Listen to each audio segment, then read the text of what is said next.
Today I'm going to go through some of the problems in the review questions at the end of chapter 10 in ZIL. Now every chapter in ZIL ends with the review section and review problems, and they're very helpful because they really tie together all of the different topics that have been introduced in each chapter. They also tend to start with some short answer questions like true-false questions, which are also very helpful because they really test your understanding. The short answer questions don't have so much calculation to do, but you have to read the question very carefully and think about exactly what it's asking. So here we are, the review questions from chapter 10. I'm going to do the first 10 of the short answer questions. If you haven't done these yet, have a go first. Pause the video, have a go first, and then come and look at the solutions. Okay, question 1. The second order differential equation, x double prime plus f of x prime plus g of x equals 0, can be written as a plane autonomous system. So the first, it's a true-false question, and the first thing is to make sure you understand all the words and the key words in the sentence there, and the real key word there is autonomous. That refers to a differential equation where the independent variable is time, but t does not appear explicitly in the differential equation, which is true in this case. That's why it's an autonomous system. So the answer to this one is true, and the reason is that any second order autonomous differential equation can be written as a plane autonomous system. If you don't know that, then what you can do a little calculation and write it in that way by letting y equals x prime. That's a new dependent variable, and then the system would be x prime equals y, y prime, which is x double prime, is going to be minus f of y minus g of x. And there it is written as a plane autonomous system. In other words, two differential equations with no explicit time dependence. You could also, on this question, you could also say, what does this represent? Well, if you remember the linear analog, which would be mx double prime plus bx prime plus kx equals 0. That was the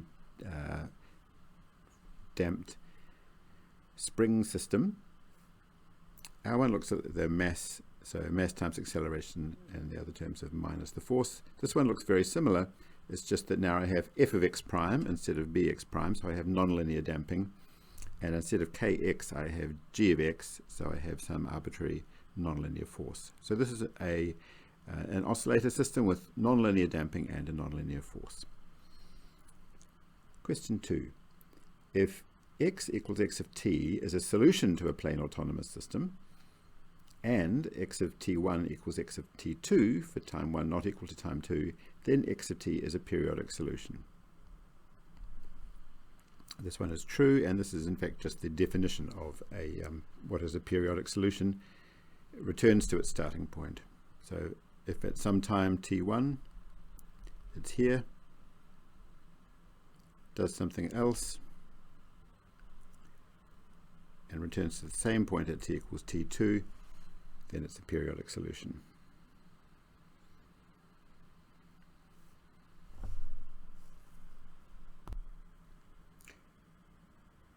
Question 3. Question 3. If the trace of the matrix A is 0 and the determinant of A is not equal to 0, then the critical point 0, 0 of the linear system x prime equals ax may be classified as what?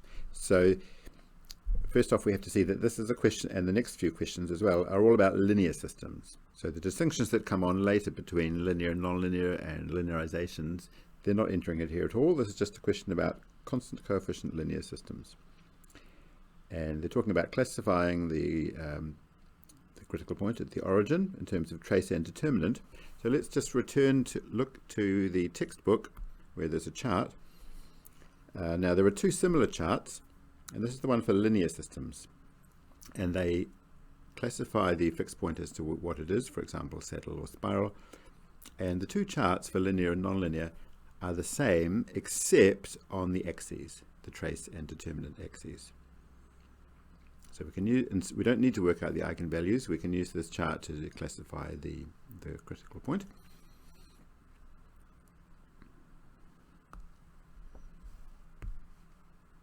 So in this case, the trace is 0 and the determinant is non-zero. Trace is 0, determinant is non-zero. That means I'm somewhere on the determinant axis. If I'm on the top half, I'm going to be a center. That's the imaginary eigenvalues. If I'm in the bottom half, I'm going to be a saddle. And it doesn't tell me whether the determinant is positive or negative, so it could be either of those.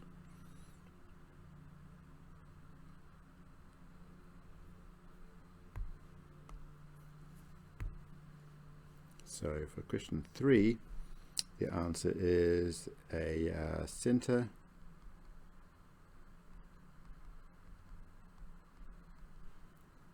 or a saddle.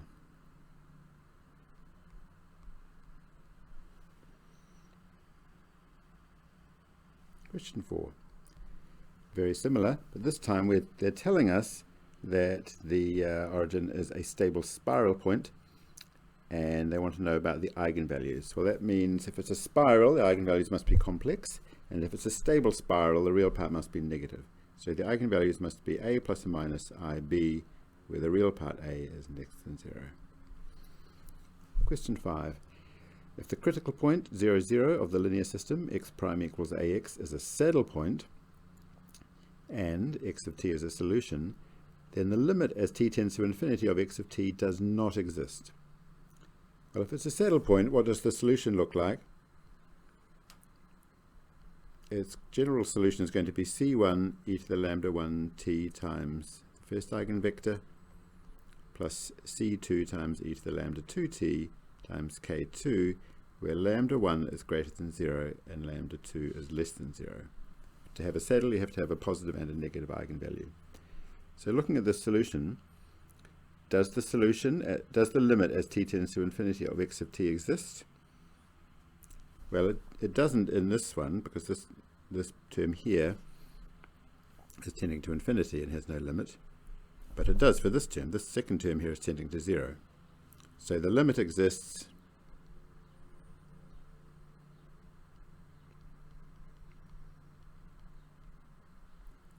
it can exist if c1 is 0.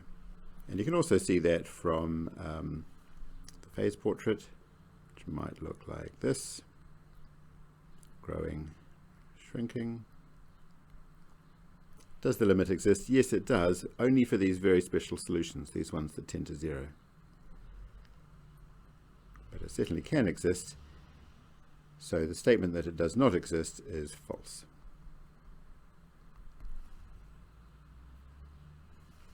Question 6.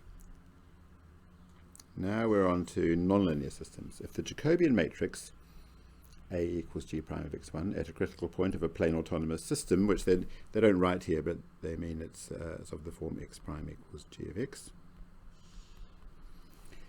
has a positive trace and determinant, then the critical point x1 is unstable. So let's look at that trace determinant diagram for nonlinear systems now. Here it is. If the trace and determinant are both positive, that means I'm in the quadrant 1 there, and then it means I'm either an unstable node or an unstable spiral. But on that boundary line, then I don't know what the phase portrait looks like, but I do know that I am unstable. So everywhere in the positive quadrant is unstable. So the answer to question 6. The statement says if blah blah blah blah blah, then the critical point is stable. That is true. Question 7. It is possible to show using linearization that a nonlinear plane autonomous system has periodic solutions. This is false. And the reason is the only way the linearization can have periodic solutions is if the eigenvalues are pure imaginary. So the linearized system is a center. But in that case, you have 0 real part, which means the linearization does not tell you what the phase portrait looks like. Question 8, it says all solutions to the pendulum equation theta double prime plus g over L sine theta are periodic. This is false, but it's a little bit subtle. You really need to think of the whole phase portrait of the pendulum, which is which we did it in a lecture and it's also in the textbook. Let's just remind you what the phase portrait looks like. I've got a straight down fixed point. I've got some periodic solutions around it. Then I've got these special ones. They go from pi to minus pi. This is the unstable vertically up position. So this vertical down position is not periodic. It's just a fixed point. The vertical up position is also not periodic. And this guy here is also not, didn't draw that arrow very well, it's also not periodic. That's the solution that asymptotes towards the vertical up position as t tends to plus or minus infinity, but in between it swings down and back up again.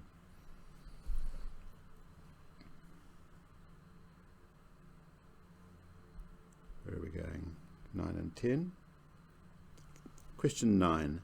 For what value or values of alpha does the plane autonomous system x prime equals alpha x minus 2y, y prime equals minus alpha x plus y possess periodic solutions? So let's write down the matrix of that 2 by 2 system.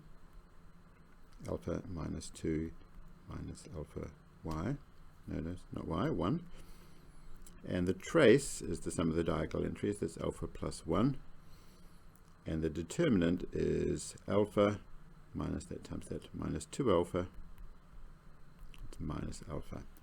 So to have periodic solutions from my chart for the linear systems, the trace must be 0.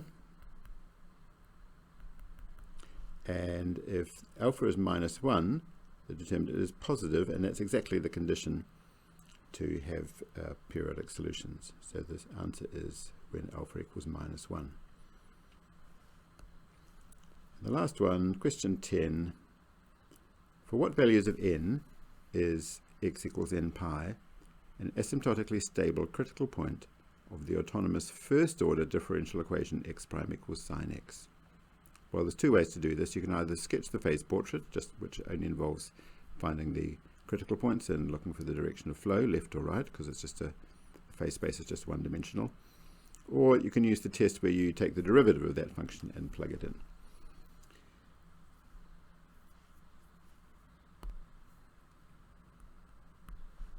What does sine x look like? Here's a graph of sine x.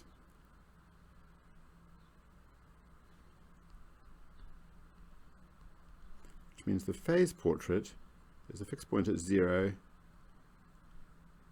pi, 2 pi, and so on. Sine x is positive for x between 0 and pi, which means x prime is positive, which means I'm moving to the right. Between pi and 2 pi, I'm moving to the left. Between minus pi and 0, I'm moving to the left. So you can see that the even ones are going to be unstable. What was the question again? For which values of n is it asymptotically stable? That's going to be the odd ones.